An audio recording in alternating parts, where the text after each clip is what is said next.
Did you ever have any fears, doubts, whatever, that you would never get this chance that you guys wouldn't be able to work through this and get you back here to playing for the Nets again? Never had a doubt. Hey, Kyrie. There was a group of about 100 people outside wearing the shirt of a group called Israel United in Christ, a group labeled as a hate group by the Southern Poverty Law Center. They were outside in support of you and handing out anti-Semitic literature on the plaza to people walking by. And I was wondering if I can get your reaction to that. I didn't see it. What happened? There was a group outside? There was a group outside, 100, possibly more. They were wearing a shirt called Israel United in Christ. They're a group labeled as a hate group by the... I think that's a conversation for another day. I'm just here to focus on the game. Kyrie, but you've said this whole time that you didn't know what kind of what kind of voice you had. But if these are the people that are out here in your name, do you feel like that's a consequence of what you've done? Again, I'm just here to focus on the game. Kyrie, forgive me if you've been asked this already, but when you were suspended, there were a lot of players around the league, Jaylen Brown is one specifically, that didn't like the way your suspension was handled.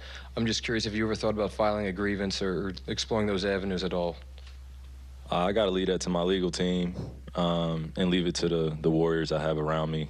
I have some strong people, men and women around me, that are going to do everything possible to make sure that I'm protected and my family's protected and we protect one another. So, I'm sure some things will be done in the future, but there's no timetable on that right now. Hey, Kyrie, I know you said you just want to talk about the game, but this morning you talked about recognizing the platform you have, wanting to unify. You're being asked about things that are being said in your name in reaction to the movie you promoted. I'm curious, I guess, how do you go about deciding when's the time to use a platform and when's not, and when you decide you're going to react and when you say it's one here to talk about basketball? I would like to be on a platform where I could openly share how I feel without being harshly criticized or being labeled or dealing with, outside perceptions that have nothing to do with me. Again, I said this morning, I just want to elaborate on just everyone getting to know who Kai is and who AI is and what I represent in my tribe. That's it.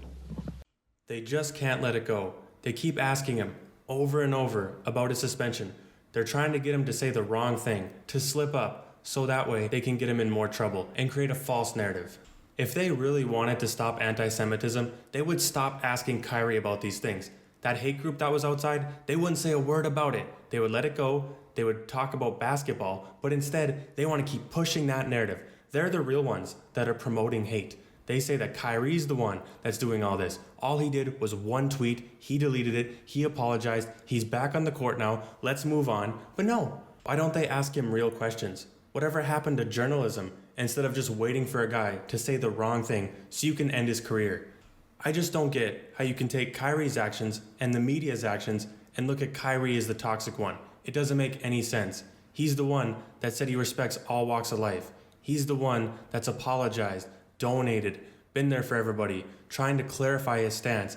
We're so upset about something Kyrie didn't even say that we're willing to ignore what everyone else has said.